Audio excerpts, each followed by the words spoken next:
Hello everyone, আজকে হচ্ছে আমরা কিছু কোয়েশ্চন ব্যাংক সলভ করবো যে আগের লেকচারগুলো যেগুলো পড়ে আসছে ওটা রিলেটেড। সো চলো তাহলে আমরা কোয়েশ্চনটা স্টার্ট করি।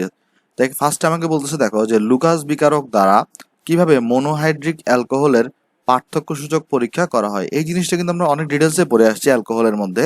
সো ভাই ফার্স্ট অফ অল আমাকে একটু করে বলো তোমরা যে ভাই লুকাস বিকারক কি ছিল। লুকাস বিকারক ছিল হচ্ছে আমাদের ভাই HCl এবং জিঙ্ক ক্লোরাইডের মিশ্রণ। দেখো তো মনে করে দেখার চেষ্টা করো, আমরা এই জিনিসটাকে কিন্তু আমরা কি বলতাম, দেখো তো আমরা এই জিনিসটাকে বলতাম হচ্ছে তোমার ভাই লুকাস বিকারক। ওকে, আচ্ছা এরপরে দেখো তো ভাই মনোহাইড্রিক অ্যালকোহল কি ছিল ভাই। ভাই মনোহাইড্রিক মানে মনো মানে হচ্ছে এক, আর হাইড্রিক দ্বারা বোঝাচ্ছে OH। তার মানে যেই অ্যালকোহলে OH থাকতো একটা, দ্যাট মিনস মনোহাইড্রিক অ্যালকোহল কিরকম হইতো যে এখানের মধ্যে ওই অ্যালকোহলগুলোতে শুধুমাত্র একটা OH থাকবে। সো বলছো তোমাকে তুমি এই লুকাস বিকারক দ্বারা এই মনোহাইড্রিক অ্যালকোহলকে তুমি কিভাবে পার্থক্য করবা সেটা তুমি দেখাও। তো আমরা দেখো অলরেডি ফ্লো চার্টটা তোমাকে একটু করে আমি দেখাই, আগে ফ্লো চার্টটা দেখে আসো। চলো তাহলে আমরা ফার্স্টে দেখে আসো ফ্লো চার্ট। ভাই আমাদের ফ্লো চার্টটা কি ছিল দেখো তো ভাই, এই এই পরীক্ষাটার জন্য আমরা দেখে আসছিলাম আমরা যদি 3 ডিগ্রি অ্যালকোহলকে নিতাম এবং যদি 3 ডিগ্রি অ্যালকোহলের সাথে আমি যদি এখানে এই লুকাস বিকারকটাকে রিয়াকশন করাতাম, এই লুকাস বিকারককে যদি আমরা রিয়াকশন করাতাম আমরা দেখছিলাম যে এখানে খুব দ্রুত তোমার কি পড়ে গেছিল ভাই, অদক্ষেপ পড়ছিল। তাহলে এখানে আমরা দেখছিলাম দ্রুত অদক্ষেপ পড়ছিল। আচ্ছা এরপরে দেখো ভাই তুমি যদি ভাই 2 ডিগ্রি অ্যালকোহল নিতা এবং সেটাকে তুমি যদি ভাই লুকাস বিকারকের সাথে রিয়াকশন করাইতা, তাহলে সেখানে আমরা দেখছিলাম আমার অদক্ষেপটা 5 থেকে 10 মিনিট পরে পড়ছে। তার আমরা এখানে দেখছিলাম 5 থেকে 10 মিনিট পর হচ্ছে আমার কি পড়ছে বলতো ভাই, অদক্ষেপ পড়ছে। ওকে, এটা আমরা দেখছিলাম। আর আমি যদি ভাই তোমার 1 ডিগ্রি অ্যালকোহলকে নিতাম এবং এটার সাথে যদি আমি এখানে লুকাস বিকারককে যুক্ত করতাম, লুকাস বিকারক, তাহলে আমরা দেখব যে এখানে বেসিক্যালি তোমার হচ্ছে অদক্ষেপ পড়তো না, কিন্তু যদি আমি এখানে দীর্ঘক্ষণ যদি ভাই উত্তপ্ত করি তাহলে দীর্ঘক্ষণ উত্তপ্ত করার পর অদক্ষেপ পড়তো। আর এটা ক্ষেত্রে যেটা হইতো দীর্ঘক্ষণ উত্তপ্তের পর হচ্ছে যে আমাদের পদক্ষেপটা পড়তো। সো এটা হচ্ছে আমাদের ফ্লো চার্ট ভাই। সো চলো তাহলে আমরা এখান থেকে আনসার করার চেষ্টা করি। ফার্স্টে চলো আমরা তাহলে আগে 3 ডিগ্রি অ্যালকোহলকে দিয়ে দেখি রিয়াকশনটা কি ঘটে এখানে। ওকে ভাই, রিয়াকশন তো আমরা আগে দেখে আসছি, ফ্লো চার্ট পড়লে আসলে রিয়াকশনটা কোনো ম্যাটারই না ভাই। 3 ডিগ্রি অ্যালকোহল মানে কি, একটা কার্বন থাকবে, এর উপর একটা OH থাকবে। 3 ডিগ্রি মানে এই কার্বনটার সাথে 3টা কার্বন থাকবে। 3 ডিগ্রি জানে আমরা এই কার্বনের সাথে তোমার আবার 3টা কার্বন, এখানে আমরা CH3 দিলাম। আচ্ছা এরপর এটার সাথে আমরা লুকাস বিকারক অ্যাড করবো। লুকাস বিকারক মানে HCl, আর এখানে থাকে হচ্ছে ভাই তোমার জিঙ্ক ক্লোরাইড। তো ভাই দেখো তো এখানে কি হইতো, আমরা কিন্তু আলোচনা করে আসছি। এখানে দেখো, এখানে দেখো কি তৈরি হইতো, এই OH-টা এই H এর সাথে যুক্ত হয়ে পানি তৈরি করতো এবং এই Cl-টা গিয়ে OH এর জায়গাতে বসতো। ওকে, তাহলে এখানে এই CH3 কোনো চেঞ্জ হবে না, এই CH3 কোনো চেঞ্জ হবে না, নিচের CH3 এর কোনো চেঞ্জ হয় নাই, জাস্ট এই OH এর জায়গায় Cl এসে বসছে। এবং এই যে আমাদের OH-টা আছে, আমাদের এই OH-টা এই হাইড্রোজেনের সাথে যুক্ত হয়ে এখানে পানি তৈরি করছে। ওকে, পানি তৈরি করছে। আর এইটা খুব দ্রুত অদক্ষেপটা তৈরি হয়ে গেছে। এটা হচ্ছে একটা সাদা অদক্ষেপ ছিল। মনে করে দেখার চেষ্টা করো, এটা ছিল তোমার হচ্ছে ভাই সাদা অদক্ষেপ এবং এই অদক্ষেপটা কিন্তু খুব দ্রুত পড়ছে। ওকে, দেখো ভাই পরীক্ষা আসলে কিন্তু তুমি বিক্রিয়া দেখাবো, যে পরীক্ষা আসলে কিন্তু তুমি ফ্লো চার্ট দেখাবা না। ফ্লো চার্ট জাস্ট তোমার মনে রাখার জন্য, আমি তোমাকে ফ্লো চার্টটা মনে রাখার জন্য দেখাইছি। চলো তাহলে আমরা দেখি এখন 2 ডিগ্রি অ্যালকোহলের ক্ষেত্রে কি হবে রিয়াকশনটা। 2 ডিগ্রি অ্যালকোহল, তাহলে 2 ডিগ্রি অ্যালকোহল মানে এখানে কার্বন থাকবে, এই কার্বনের উপর OH থাকবে। 2 ডিগ্রি মানে সেটা আবার 2টা কার্বনের সাথে অ্যাড থাকবে, তাহলে বাকি হাতে হাইড্রোজেন থাকবে। তাহলে এখানে এরপরে তুমি লুকাস বিকারক তার মানে HCl দিবা, তারপরে তুমি এখানে জিঙ্ক ক্লোরাইডকে দিবা। তারপর এখান থেকে দেখো তো কি তৈরি হবে ভাই, এখানে খেয়াল করে দেখো, এই যে আমার H-টা এবং এই যে আমার OH-টা মিলে পানি তৈরি করবে এখানে, আর ওই Cl-টা গিয়ে OH এর জায়গায় বসবে। তার মানে এই CH3 কোনো চেঞ্জ হয় নাই, C এর কোনো চেঞ্জ হয় নাই, CH3 কোনো চেঞ্জ হয় নাই, নিচের হাইড্রোজেনের কোনো চেঞ্জ হয় নাই, জাস্ট OH এর জায়গায় Cl এসে বসছে। সো এটাও তোমার একটা অদক্ষেপ তৈরি করবে, কিন্তু এই অদক্ষেপটা তৈরি হইতে 5 থেকে 10 মিনিট সময় লাগবে। তাহলে এটা হচ্ছে পার্থক্য। তাহলে এটা হচ্ছে সাদা অদক্ষেপ তৈরি করবে, কিন্তু ভাই এই অদক্ষেপ তৈরি হইতে আমার 5 থেকে 10 মিনিট সময় লাগবে। ওকে, আচ্ছা, এরপর দেখো, এরপরে তোমার হচ্ছে ভাই 1 ডিগ্রি অ্যালকোহলে কি হইতো, 1 ডিগ্রি অ্যালকোহল যদি রিয়াকশন আকারে দেখাতে চাই, তাহলে 1 ডিগ্রি অ্যালকোহল মানে কার্বন দিবা, এর সাথে একটা OH কে দিবা, এর সাথে একটা কার্বন থাকবে CH3, তাহলে বাকি দুইটা হাতে হাইড্রোজেন থাকবে, এটাই তো আমার 1 ডিগ্রি অ্যালকোহল। এটার সাথে যদি আমরা HCl যুক্ত করি এবং এখানে যদি আমি জিঙ্ক ক্লোরাইডকে দিই, ইন টোটাল এটাকে আমরা লুকাস বিকারক বলি, হ্যাঁ। তাহলে দেখো এখানে আমরা কি পাবো, আবার আগের মতো হিসাব, কিন্তু এখানে যেটা হবে, স্বভাবত এখানে অদক্ষেপ তৈরি হবে না ফার্স্টে। তুমি যদি ভাই দীর্ঘক্ষণ উত্তপ্ত করো, তারপরে গিয়ে এই যে এইচ দেখতেছো সেটা OH এর সাথে যুক্ত হয়ে পানি তৈরি করবে, নর্মালি হবে না, কিন্তু অনেকক্ষণ উত্তপ্ত করার পরে এখানে পানি তৈরি হবে। এই জন্য দেখো ডেল চিহ্নটা, মানে যেটা এই ডেল চিহ্ন দ্বারা কি বোঝায়, উত্তপ্ত করতেছি, এই চিহ্নটা কিন্তু 2 ডিগ্রি বা 3 ডিগ্রি কারোর জন্য আমরা দিই নাই, শুধুমাত্র 1 ডিগ্রির জন্য আমরা দিচ্ছি।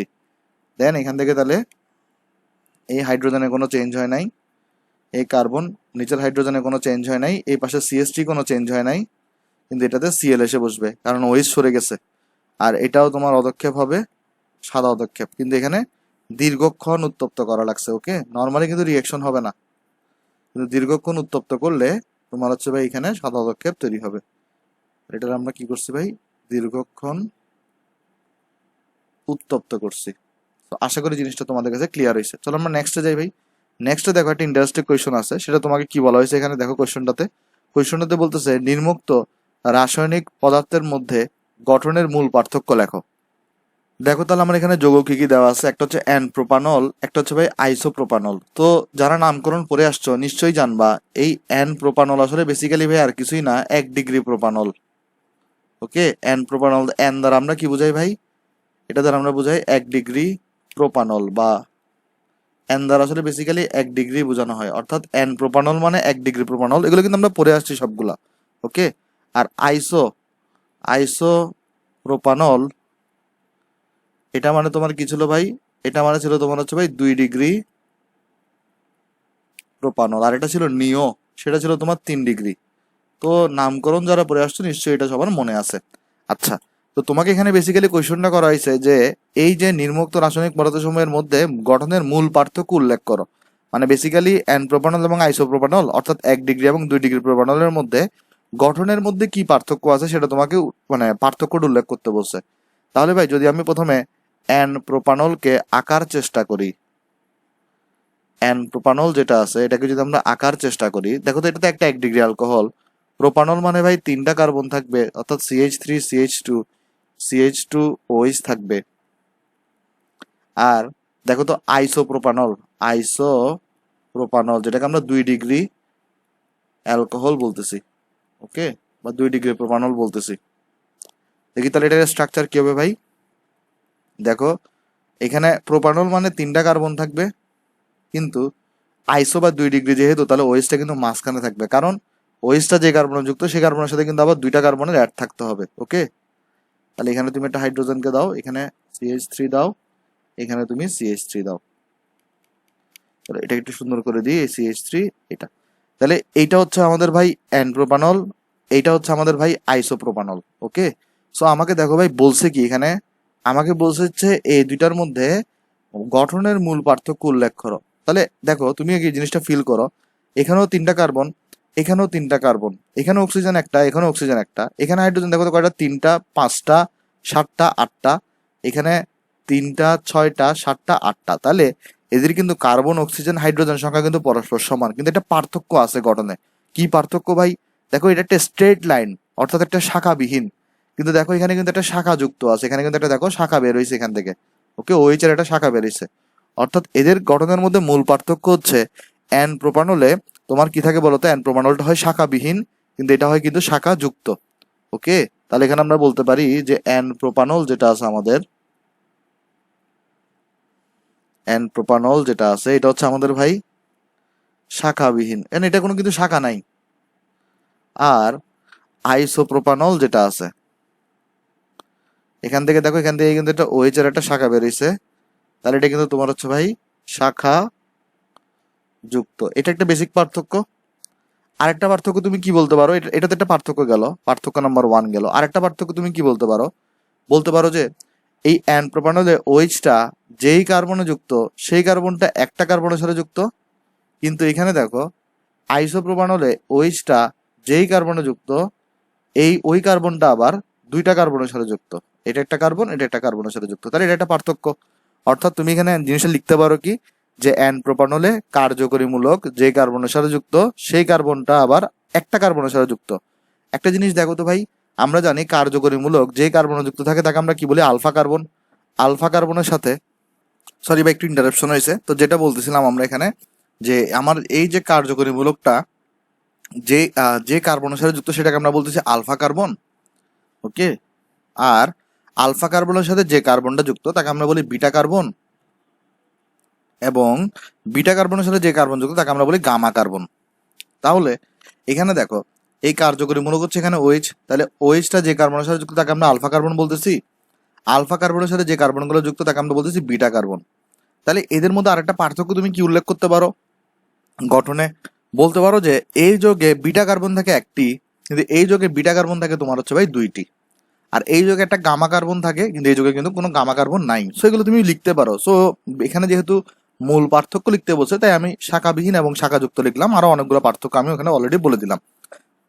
তাহলে ভাই কি কি পার্থক্য বললাম, এই যে OH-টা অ্যান প্রোপানলে মানে শুধুমাত্র তোমার যে কার্বনে যুক্ত সেই কার্বনের সাথে শুধুমাত্র একটা কার্বন যুক্ত, কিন্তু এখানে দেখো OH-টা যে কার্বনের সাথে যুক্ত সেই কার্বনের সাথে এখানে তোমার দুইটা কার্বন যুক্ত। তো আশা করি জিনিসটা এখানে বুঝতে পারছো। ওকে, চলো তাহলে আমরা নেক্সটে যাই। নেক্সটে দেখো, নেক্সট হচ্ছে আমাদের আরেকটি ইন্টারেস্টিং কোয়েশ্চন আমাকে দিছে এখানে। আমাকে বলা হয়েছে এখানে দেখো, ক্ষারকের উপস্থিতিতে, মানে বেসিক্যালি আমাকে বলছে এখানে ক্ষারকের উপস্থিতিতে ক্লোরোফর্ম এবং এসিটন বিক্রিয়া করলে কি হয়।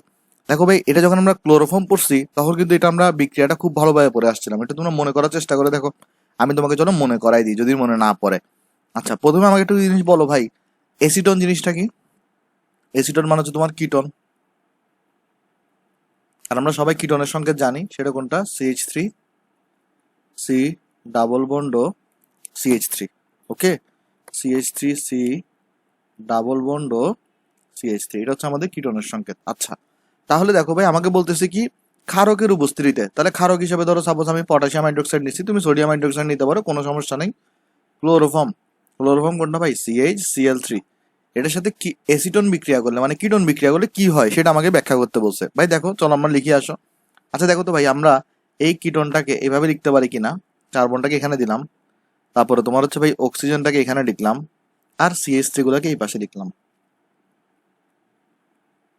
তাহলে কিটনটাকে কিভাবে লিখতেছি দেখো তো, কার্বনটাকে এখানে লিখলাম, অক্সিজেনটাকে এই পাশে লিখলাম, CH3 গুলাকে এই পাশে লিখলাম। আচ্ছা, এটার সাথে কার রিয়াকশন করতেছে ভাই, CH Cl3। ওকে, তারপর দেখো তো কার উপস্থিতিতে রিয়াকশন করতেছে, ক্ষারের উপস্থিতিতে, পটাশিয়াম হাইড্রোক্সাইডের উপস্থিতিতে। তাহলে কি হবে দেখো তো ভাই, অলরেডি কিন্তু আমরা এটা পড়ে আসছি। কি হইতো দেখো তো জিনিসটা, এখানে এই এইচটা গিয়ে ও এর সাথে বসতো, OH হইতো এখানে, এই CCl3টা গিয়ে এখানে বসতো, রাইট। তাহলে জিনিসটা কি ছিল দেখো তো, ওই তোমরা মনে করে দেখো, আমি এটা ছড়া শিখেছিলাম, জারণে জারণে মারে, বিজারণে কাদায়, তারপরে তোমার হচ্ছে যে সরি বিজারণে জ্বালায়, কি কি জানি ছিল ছড়াটা, একটু তোমরা খেয়াল করে দেখি, আমি তো ভুলে গেছি, তাও আর একটু মনে করে দেখি। জারণে মারে, প্রতিস্থাপনে কাদায়, তারপরে তোমার হচ্ছে যে বিজারণে জ্বালায়, ঘনীভবনে ঘুমায়। হ্যাঁ, এই ছড়াটা ছিল। সো এটা হচ্ছে ঘনীভবনে ঘুমায়, ক্লোরিটন উৎপন্ন হইতো এখান থেকে। ওকে, সো এটা আমি অলরেডি শিখে আসছি এখানে। তাহলে এখানে দেখো তো কি হবে, এখানে এই এইচটা এসে এই ও এর সাথে বসবে, এবং এখানে তৈরি করবে তোমার হচ্ছে ভাই OH, আর এই যে CCl3টা দেখতেছো, এই CCl3 টোটালটা এই কার্বনের সাথে এসে বসবে, তাহলে এখানে তোমার তৈরি হবে হচ্ছে CCl3। সো এই বিক্রিয়াটাকে আমরা বলতাম ঘনীভবন বিক্রিয়া, এবং এই উৎপন্ন যৌগটাকে আমরা বলতাম ক্লোরিটন। তাহলে একটা জিনিস মনে রাখবা, এই লঘু ক্ষারকের উপস্থিতিতে বা ক্ষারকের উপস্থিতিতে আমাদের এই ক্লোরোফর্ম এবং এসিটন বিক্রিয়া করে বেসিক্যালি কি তৈরি করে ভাই, ক্লোরিটন তৈরি করে, যেটা দিয়ে ঘুমের ওষুধ তৈরি হয়। ওকে, আশা করি জিনিসটা এখানে বুঝতে পারছো। রিয়াকশনটা কি হয়েছে ভাই, এখানে আরেকবার বলি, এইচটা ও এর সাথে যুক্ত হয়ে OH তৈরি করবে, CCl3 এর সাথে এখানে বসে যাবে। ওকে, আশা করি জিনিসটা এখানে বুঝতে পারছি। চলো তাহলে আমরা নেক্সট একটা ইম্পর্টেন্ট কোয়েশ্চন দেখি, যেটা আমাদেরকে বলতেছে হচ্ছে ভাই, তোমার দেখো খেয়াল করে দেখো, বলছে যে প্রোপাইল অ্যালকোহল, যেটা হচ্ছে একটা প্রাইমারি অ্যালকোহল, তুমি এই প্রাইমারি অ্যালকোহলকে কিভাবে আইসোপ্রোপাইল অ্যালকোহল অর্থাৎ সেকেন্ডারি অ্যালকোহলে কনভার্ট করবে বা রূপান্তরিত করবে, ধাপগুলো দেখাও। সো এটার ভাই স্টার মার্কস দাও, কারণ এই টাইপের কোয়েশ্চনগুলো অনেকবার বুয়েটে আসে। এটাও যেমন একবার আসছিল 2004 সালে। দেখো তাহলে আমাকে বেসিক্যালি বলছে কি ভাই, প্রোপাইল অ্যালকোহল, তো বা যেটাকে আমরা বলি প্রাইমারি অ্যালকোহল। তাহলে ভাই প্রাইমারি অ্যালকোহল কোনটা, যেহেতু প্রোপাইল তাহলে 3 কার্বন, তার মানে CH3 CH2 CH2 OH। এটাকে তুমি কিভাবে কিভাবে আইসোপ্রোপাইল অ্যালকোহল, আইসোপ্রোপাইল মানে সেকেন্ডারি অ্যালকোহল অর্থাৎ 2 ডিগ্রি অ্যালকোহল, তাহলে এটাকে তুমি কিভাবে 2 ডিগ্রি অ্যালকোহলে কনভার্ট করবে বা রূপান্তরিত করবে? 2 ডিগ্রি অ্যালকোহল মানে কি ভাই, স্ট্রাকচারটা কিরকম? CH3 CH CH3 OH। তাহলে আমাকে কোয়েশ্চনটা বলা হয়েছে যে আমি এটা তো আমার হচ্ছে ভাই প্রোপাইল অ্যালকোহল, এটা হচ্ছে আমার প্রোপাইল অ্যালকোহল, আর এটা হচ্ছে আমাদের ভাই আইসোপ্রোপাইল অ্যালকোহল, আইসোপ্রোপাইল অ্যালকোহল।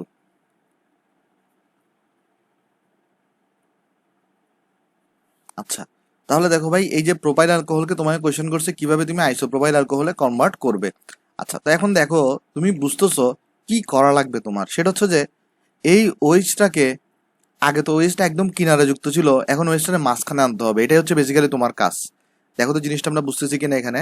আমাদের মেইন কাজটা এখানে কি হবে ভাই, আমাদের এখানে মেইন কাজটা হবে যেই ওয়েজটা আমাদের কিনারার মধ্যে আছে সেই ওয়েজটাকে আমাদের এখানে মাঝখানে আনা। তো এখন তাহলে কোয়েশ্চনটা হচ্ছে ভাই তুমি কিভাবে এই কিনারার ওয়েজটারে মাঝখানে আনবা, মানে মাঝখানের ওয়েজে কনভার্ট করবা, এটাই হচ্ছে তোমার বেসিক কোয়েশ্চন। তো আমি তোমাকে একটা প্রথমে আমি কিছু নিয়ম শিখাই তোমাকে, দেখো তুমি কি করবা। ভাই এই ওয়েজটা তার মাঝখানে এমনি এমনি যাবে না, তুমি কি করো, এই ওয়েজটাকে ফার্স্টে ভেনিশ করো, ফার্স্টে এই ওয়েজটাকে এই পুরো যৌগ থেকে ফার্স্টে আগে তাড়াই দাও, তারপরে তুমি পরবর্তীতে এই সেকেন্ড কার্বনে ওয়েজ আনো। কিভাবে আনো আমি দেখাবো তোমারে। তাহলে আমাদের ফার্স্ট কাজটা কি বলতো, ফার্স্ট কাজটা হচ্ছে আমরা এখানে কি করব, এই যে কিনারার যে ওয়েজটা আছে না, এটা আমরা প্রথমে এই যৌগটা থেকে বের করে দিব। কোয়েশ্চন হচ্ছে ভাই কিভাবে বের করব, ওয়েজটা কিভাবে বের হবে? খেয়াল করে দেখো, আমরা কিন্তু অলরেডি জানি। এখানে দেখো তুমি কিভাবে বের করতে পারো। সাপোজ তুমি এখানে CH3 CH2 CH2 OH নিছো, তুমি যদি ভাই এখানে এটার সাথে H2SO4 এর রিয়াকশন করাও 170 ডিগ্রি সেন্টিগ্রেড তাপমাত্রায়, আমরা কিন্তু এটা পড়ে আসছি অ্যালকোহলের বিক্রিয়ার মধ্যে যে যদি সালফিউরিক অ্যাসিডকে 170 ডিগ্রি সেন্টিগ্রেড তাপমাত্রায় বিক্রিয়া করানো হয় কি তৈরি হয় ভাই, অ্যালকিন তৈরি হয়। এটা যারা পড়ো নাই আমার অ্যালকোহলের লেকচারগুলো একটু দেখে আসিও ভাই। তো আমরা কিন্তু এখানে আলোচনা করছিলাম যে যদি আমি অ্যালকোহলকে যদি এই 170 ডিগ্রি সেন্টিগ্রেড তাপমাত্রায় সালফিউরিক অ্যাসিডের সাথে রিয়াকশন করাই, তাহলে সেখানে অ্যালকিন তৈরি হয়, আর 140-এ করালে ইথার তৈরি হয়। এগুলো আমরা অলরেডি অনেকবার আলোচনা করছি। তাহলে দেখো তো এখান থেকে কি তৈরি হবে, অ্যালকিন তৈরি হবে। অ্যালকিন তৈরি কিভাবে হবে দেখো তো, আমরা জানি H2SO4 হচ্ছে একটা নিরোধক, আমরা সবাই জানি H2SO4 হচ্ছে একটা নিরোধক। সে কি করবে ভাই, 1 মোল পানি বের করে নিবে। নিরোধকরা কি করে, একটা যৌগ থেকে 1 মোল পানি বের করে নেয়।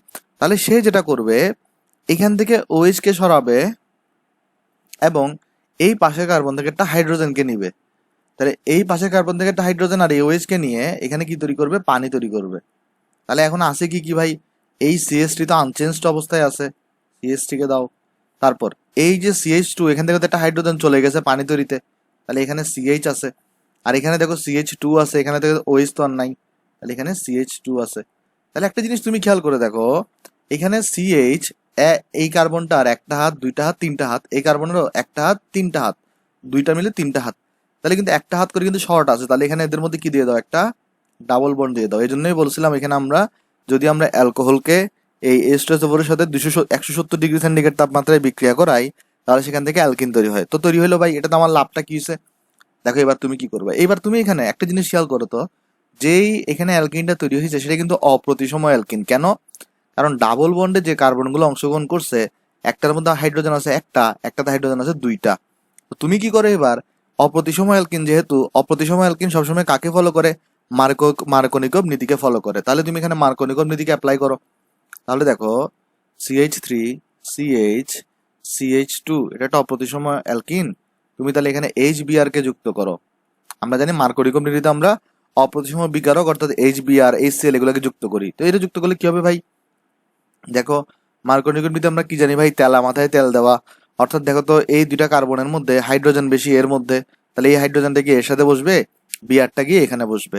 তাহলে এখানে কি তৈরি হবে, CH3 CH, বিআরটা গিয়ে এখানে বসবে আর তেলা মাথায় তেল দিচ্ছে, তাহলে CHটা এখানে বসে CH3 হয়ে যাবে এটা। কারণ আগে ছিল দুইটা, এখন এখানে একটা এসে বসছে। এইবার দেখো কাজ হয়ে গেছে কিন্তু।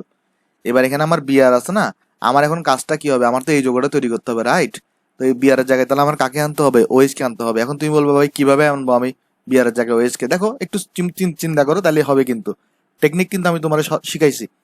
তাহলে দেখো CH CH3 আছে তো, তাহলে এখানে আছে তোমার বিআর।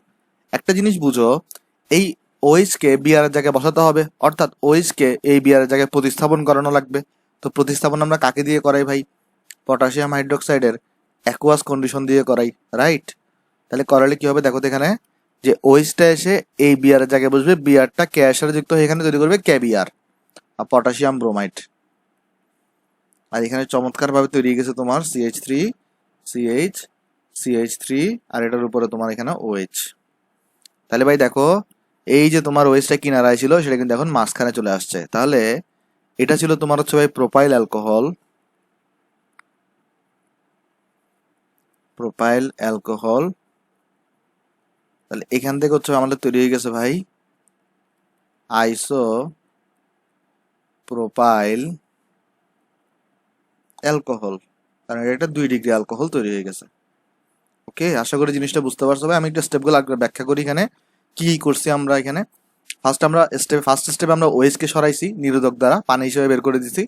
দেন আমরা মার্কনিকম নীতি অ্যাপ্লাই করছি, বিআরটা এখানে এসে বসছে, তেলা মাথায় তেল দেওয়া যেহেতু, যে তাহলে হাইড্রোজেনটা যেখানে হাইড্রোজেন বেশি সেখানে গিয়ে বসবে। পরে আমরা এখানে প্রতিস্থাপন করছি বিআর কে KOH দ্বারা। অ্যাকুয়াস আমরা জানি KOH এর 2টা ফরম্যাট হইতে পারে, একটা হচ্ছে অ্যাকুয়াস, একটা হচ্ছে তোমার কি বলতো অ্যালকোহলীয়। এবং আমরা এটাও জানি অ্যাকুয়াসটা দ্বারা প্রতিস্থাপন করে এবং অ্যালকোহলীয় দ্বারা অপসারণ বিক্রিয়া করে। এগুলো আমরা অনেকবার পড়ে আসছি। চলো আমরা তাহলে নেক্সটে যাই। আশা করি এটা বুঝতে পারছো ভাই। এটা অনেক ভালো কোয়েশ্চেন ছিল, তুমি মনে রাখবা। আচ্ছা, এরপরে তোমার জিজ্ঞেস করছে ভাই যে এটা তোমার চেনা পরিচিত একটা কোয়েশ্চন, 9-10 গুলো পড়ে আসছো, ফরমালিন কি। আর এটা জিজ্ঞেস করছে ফরমালিনে কেন অ্যালকোহল মিশানো হয়। প্রথম কথা ভাই, ফরমালিন কি ছিল দেখো তো, মনে করার চেষ্টা করে দেখো। ফর্মালডিহাইডের 30 থেকে 40% জলীয় দ্রবণকে ফরমালিন বলে। তাহলে ফার্স্ট কোয়েশ্চন, ফরমালিন। তাহলে ফরমালিন কি? ফরমালিন হবে তোমার হচ্ছে ভাই ফর্মালডিহাইডের, মানে যেটাকে আমরা মিথানলও বলি। তাহলে এখানে হবে একটু ঠিক করে লিখি, ফরমাল ডিহাইডের 30 থেকে 40% জলীয় দ্রবণকে ফরমালিন বলে।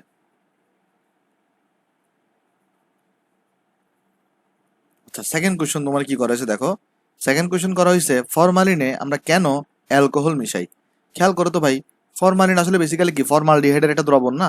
তো ফর্মালডিহাইডের সংকেতটা তুমি যদি লেখো তাহলে HCHO, বা এটাকে তুমি একটু করে লিখতে পারো ভেঙে যদি লিখো HC ডাবল বন্ড ও H।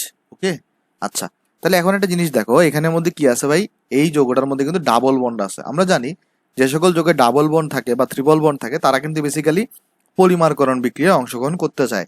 তাহলে এই ফরমালিনটা যেন পলিমারকরণে অংশগ্রহণ করতে না পারে, তাহলে সেজন্য আমরা বেসিক্যালি এখানে এই যৌগটার মধ্যে আমরা কি মিশাই ভাই, অ্যালকোহল মিশাই। ওকে, তাহলে আমরা এখানে লিখব যে ফরমালিন যাতে পলিমারকরণে, কারণ ফরমালিন অনেক সেন্সিটিভ একটা জিনিস, হ্যাঁ, এটাকে কিন্তু তুমি অন্য যৌগে কনভার্ট হতে দিতে পারবা না। কারণ পলিমারকরণ হলে কি হবে, অন্য একটা যৌগে কনভার্ট হয়ে যাবে। সো এটা যেন না হয় এজন্য বেসিক্যালি আমরা এখানে অ্যালকোহল মিশাই। তাহলে ফরমালিন যাতে পলিমারকরণ বিক্রিয়ায় অংশ নিতে না পারে, অর্থাৎ ফরমালিনে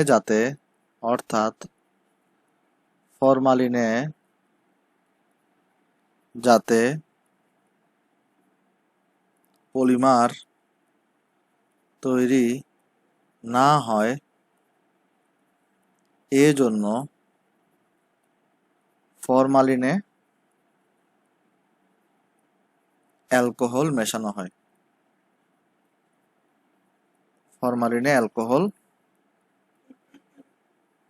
মেশানো হয়। ওকে, আশা করি ভাই জিনিসটা এখানে সবাই বুঝতে পারছো। চলো আমরা নেক্সটে যাই। নেক্সটে দেখো আমাকে বলছে মিথানলের শিল্প উৎপাদন। তো এটাও কিন্তু অলরেডি আমরা পড়ে আসছি। আমরা সবাই জানি যে মিথানলের শিল্প উৎপাদন আমরা কোত্থেকে করি, ওয়াটার গ্যাস থেকে করি। এটা কিন্তু আমরা অলরেডি পড়ে আসছি জিনিসটা। খেয়াল করে দেখো, আমরা অলরেডি সবাই জানতাম যে আমাদের পৃথিবীর প্রায় 90% মিথানল কোত্থেকে তৈরি করা হয়, ওয়াটার গ্যাস থেকে তৈরি করা হয়। তাহলে পৃথিবীর, কিন্তু আমি পরে আসছি তোমাদেরকে, পৃথিবীর প্রায় 90% মিথানল ওয়াটার গ্যাস থেকে তৈরি হয়। ওয়াটার গ্যাস হতে তৈরি হয়। চলো আমি তাহলে তোমাকে রিয়াকশনটা লিখে দিই। বেসিক্যালি রিয়াকশনের মাধ্যমে কিভাবে তৈরি হয় খেয়াল করে দেখো। ফার্স্ট আমরা কি করতাম ভাই, ফার্স্ট আমরা ওয়াটার গ্যাস তৈরি করতাম। এখানে আমরা লিখতেছি হচ্ছে ভাই তোমার মিথানলের শিল্প উৎপাদন।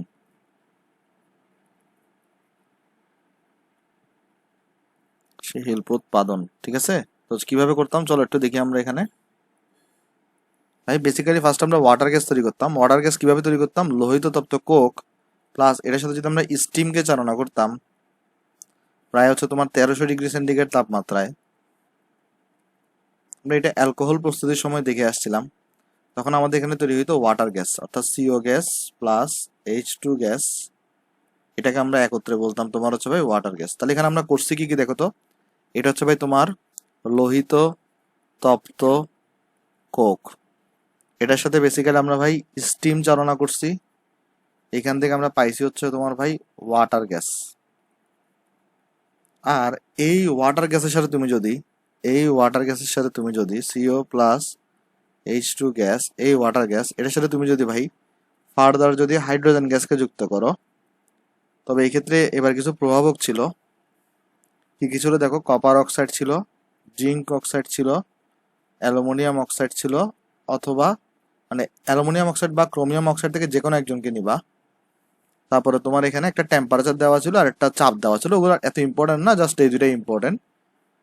আমার যতটুকু মনে পড়ে এটা ছিল 250 ডিগ্রি সেন্টিগ্রেড আর এটা ছিল 300 অ্যাটমসফিয়ার। চাপ আর তাপমাত্রা না লিখলেও সমস্যা নাই, কিন্তু এইটাতে তাপমাত্রাটা লিখতে হবে। হ্যাঁ, এই নিচেরটাতে এতটা ইম্পর্টেন্ট না। তাহলে এখান থেকে তৈরি হতো তোমার কি দেখো তো ভাই, এখান থেকে তৈরি হতো তোমার হচ্ছে ভাই মিথানল CH3OH। ভাই সমতা কিভাবে হয়েছে চলো দেখি আসো। CH2O, এই ওটাকে সি এর সাথে বসছে CO, H2 এখানে আছে H2। এখানে দেখো মোট টোটাল হাইড্রোজেন 4টা, এখানে 3টা, এখানে একটা, 4টা, এখানে কার্বন অক্সিজেন। এভাবে তোমার এখানে কি তৈরি হয়েছে দেখো তো। এই জিনিসটাকে তো আমরা কি বলি, মিথানল বলি। তো এই প্রক্রিয়াটা হচ্ছে আমাদের ভাই মিথানলের শিল্প উৎপাদনের পদ্ধতি। আচ্ছা চলো তাহলে আমরা নেক্সটে যাই। নেক্সটে দেখো আরেকটি ইন্টারেস্টিং কোয়েশ্চেন আছে আমাদের কাছে, চলো আমরা সেটা নিয়ে আলোচনা করি। তো ফার্স্ট আমাকে বলছে কি দেখো, রাসায়নিক সমীকরণের সাহায্যে দেখো কি ঘটে যখন এক নম্বরে কি বলছে দেখো, এ নাম্বারে বলতেছে 350 ডিগ্রি সেন্টিগ্রেড তাপমাত্রায় ইথানল বাষ্পকে অ্যালুমিনা অনুঘটকের উপর দিয়ে প্রবাহিত করলে। দেখো ভাই এটা আমরা পড়ে আসছি, কিন্তু ইথানল ছিল। সাপোজ তোমার এখানে ইথানল আছে CH3CH2OH, এটা হচ্ছে ইথানল। এটাকে তুমি কি করছো, 350 ডিগ্রি সেন্টিগ্রেড তাপমাত্রায় অ্যালুমিনা অনুঘটকের উপর দিয়ে চালনা করছো। অ্যালুমিনা মানে কি, অ্যালুমিনিয়াম অক্সাইড, এটাকে অ্যালুমিনাও বলে।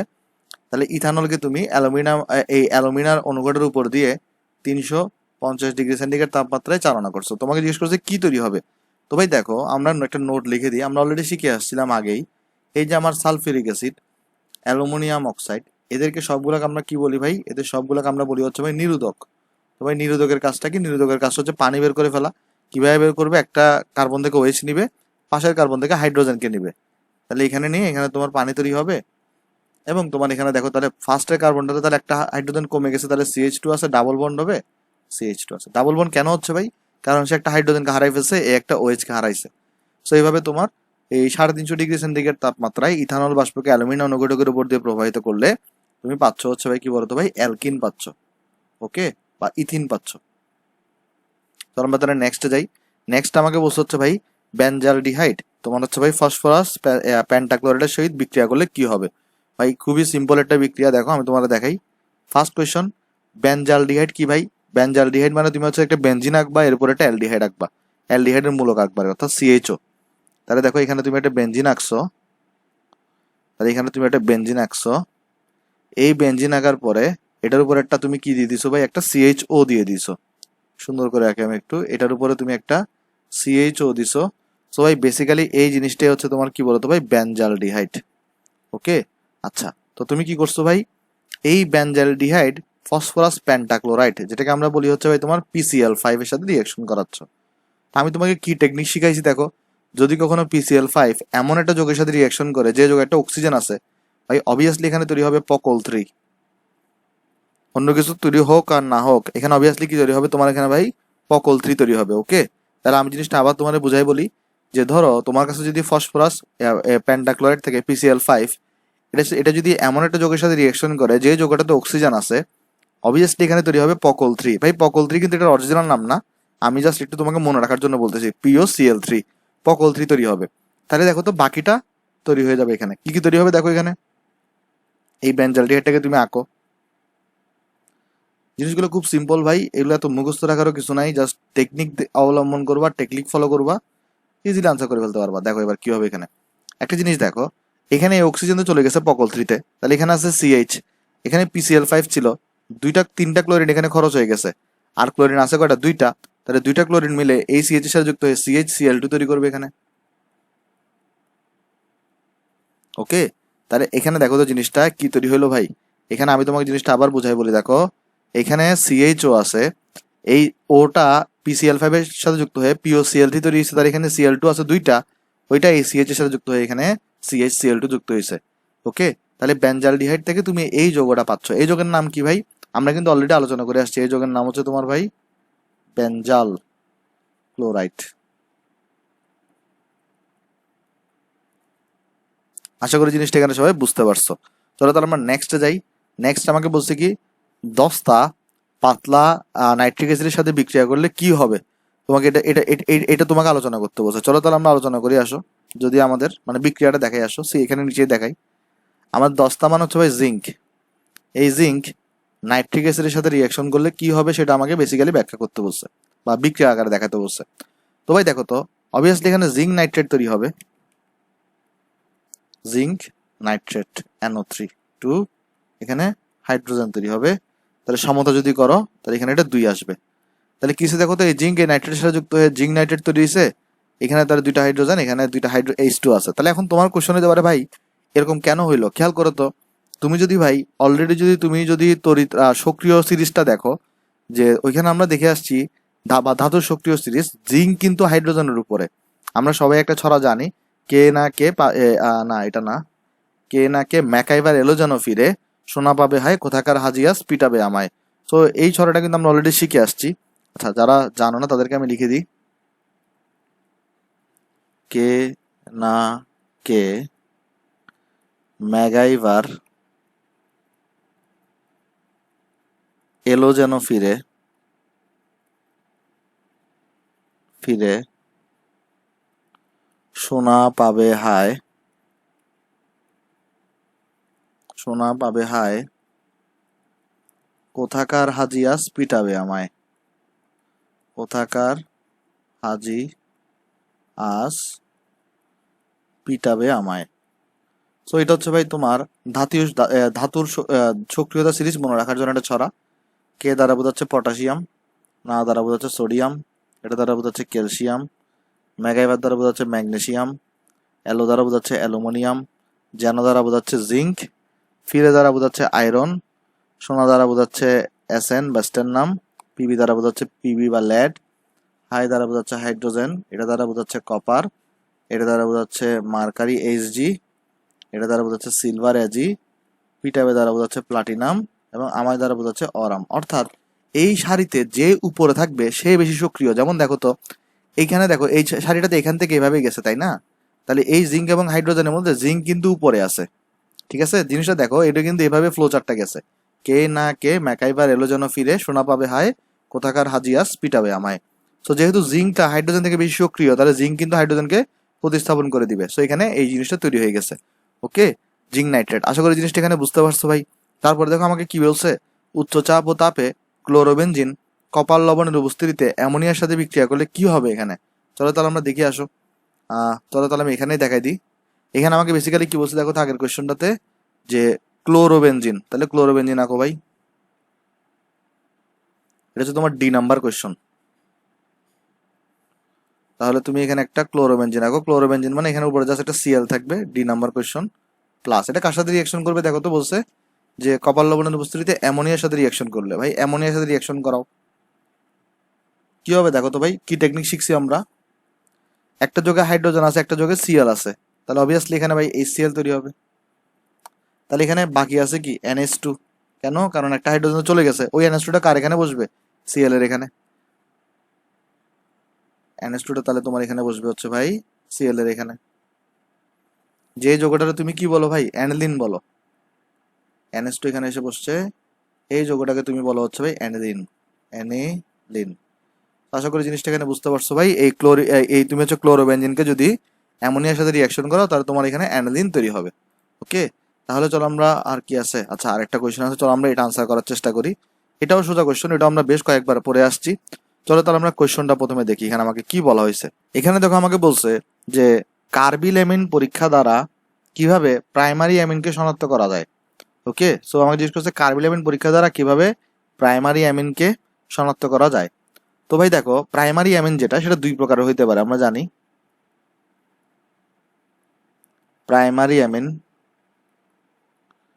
এটা দুই প্রকারের হইতে পারে। কিভাবে কিভাবে একটা দেখো, একটাকে আমরা বলি primary aliphatic amine, aliphatic amine যেটা হচ্ছে আমরা ভাই কিভাবে চিনি, এই অ্যালকাইল মূলক থাকে RnH2। আরেকটাকে তোমার আমরা বলি হচ্ছে ভাই primary aromatic amine, aromatic amine. ভাই এটা স্ট্রাকচার কি, একটা ভাই বেনজিনের মধ্যে স্ট্রাকচার আঁকো। ওই কিছুই তো হয় নাই, দাঁড়াও সুন্দর করে আঁকি। এটা বেনজিনের মধ্যে একটা স্ট্রাকচার আঁকো।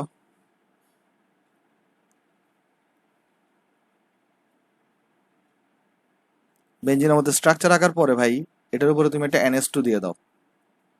সো এটা হচ্ছে তোমার ভাই প্রাইমারি অ্যারোমেটিক অ্যামিন। ওকে, সো এটা হচ্ছে তোমার, তাহলে প্রাইমারি অ্যামিনকে আমরা দুইটা পার্টে ভাগ করতে পারি। একটা হচ্ছে ভাই প্রাইমারি এলিফেটিক অ্যামিন, একটা হচ্ছে প্রাইমারি অ্যারোমেটিক অ্যামিন। তো এই দুইটারই তুমি মানে প্রাইমারি গুলারই তুমি বেসিক্যালি এই কার্বিল অ্যামিন পরীক্ষা দ্বারা শনাক্ত করতে পারবা। কিভাবে, আমরা অলরেডি রিয়েকশন গুলো অনেকবার দেখে আসছি, তারপরে চলো আমরা আরেকবার দেখে আসো। তাহলে ফার্স্টে চলো আমরা প্রাইমারি এলিফেটিক অ্যামিন দেখি। এখানে আর NH2 জায়গায় আর মানে তো অ্যালকাইল মূলক বোঝাচ্ছে, তাহলে চলো আমি এখানে CH3 কে নিই আর এর জায়গায়। মানে এখানে আমরা RnH2 না লিখে CH3NH2 লিখছি। তুমি CH2 লিখলেও কোনো সমস্যা নাই, যে কোনো একটা অ্যালকাইল মূলককে নিলেই হবে। তাহলে আমরা যেটা করলাম RnH2 জায়গায় CH3NH2 কে নিছি ইচ্ছা করে, ওই অন্যগুলোকে নিলেও কোনো সমস্যা নাই, সেম রিয়াকশন হবে। তাহলে আমরা জানি কার্বিল অ্যামিন পরীক্ষা আমরা কাদের কাদের ইউজ করি। কার্বিল অ্যামিন পরীক্ষা আমরা হচ্ছে ভাই তোমার ক্লোরোফর্মকে ইউজ করি, আর এরপর আমরা ইউজ করি তোমার হচ্ছে ভাই একটা ক্ষারকে। আমরা ক্ষার হিসেবে এখানে পটাশিয়াম হাইড্রোক্সাইডকে নিলাম। তাহলে ভাই নেয়ার পরে কি হবে দেখো তো, এখানে আমরা অলরেডি জানি নেয়ার পরে কি হবে। এই যে দেখো এই CH3টা, এই CH3 থাকবে প্রথমে, তারপরে এই Nটা এই C এর সাথে রিয়াকশন করবে এবং যুক্ত হয়ে এখানে তৈরি করবে CH3NC। আর তাহলে বাকি কি থাকতেছে দেখো, এই ক্যাটা এই Cl এর সাথে রিয়াকশন করে এখানে তৈরি করবে তোমার হচ্ছে ভাই KCl প্লাস। তারপরে দেখো এখানে এখানে হাইড্রোজেন আছে না, এখানে OH আছে, তাহলে এখানে কি তৈরি করবে ভাই, পানি তৈরি করবে। ওকে, তাহলে যদি তুমি এবার সমতা দেখতে চাও, সমতা তুমি ইজিলি করতে পারবা চাইলে। কিভাবে, এখানে Cl আছে 3টা, তাহলে এখানে তুমি 3KCl দাও। এখানে পটাশিয়াম দিছো 3টা, তাহলে তুমি এখানে 3 দাও। তাহলে তোমার এখানে দেখবা এরপরে পানির যদি হিসাব আনতে চাও, এখানে OH আছে কয়টা, 3টা না, তাহলে পানির মধ্যে তো OH আছে একটা করে, তাহলে এখানে তুমি এটা 3 দিয়ে দাও। তাহলে দেখবা অটোমেটিক্যালি তোমার এই বিক্রিয়াটা সমতাকরণ হয়ে গেছে। তো ভাই এইখানে যে যৌগটা তৈরি হয়েছে এটাকে আমরা বলি হচ্ছে তোমার ভাই কার্বিল অ্যামিন। এবং এইটাতে হচ্ছে প্রচন্ড পচা গন্ধ পাওয়া যায়, পচা মাছের মতো, যেটাকে আমরা লিখতে পারি ব্যাড স্মেল। সো এই গন্ধটা পেলেই তুমি শিওর হয়ে যাবা তোমার এখানে প্রাইমারি অ্যালিফেটিক অ্যামিন আছে বা প্রাইমারি অ্যামিন আছে। এবার তুমি যদি সেম ভাবে কিন্তু সেটা প্রাইমারি অ্যারোমেটিক অ্যামিনের জন্য সেম রিয়াকশনটা তুমি লিখতে পারো। কিভাবে দেখো, এখানে নিছো, তাহলে এখানে তুমি NH2 কে নাও, এটার সাথে তুমি CHCl3 কে রিয়াকশন করাও, এখানে তুমি সেম ভাবে 3KOH কে দাও, এখানে তৈরি হবে কি দেখো তো, তোমার এই বেনজিনটা থাকবে এখানে।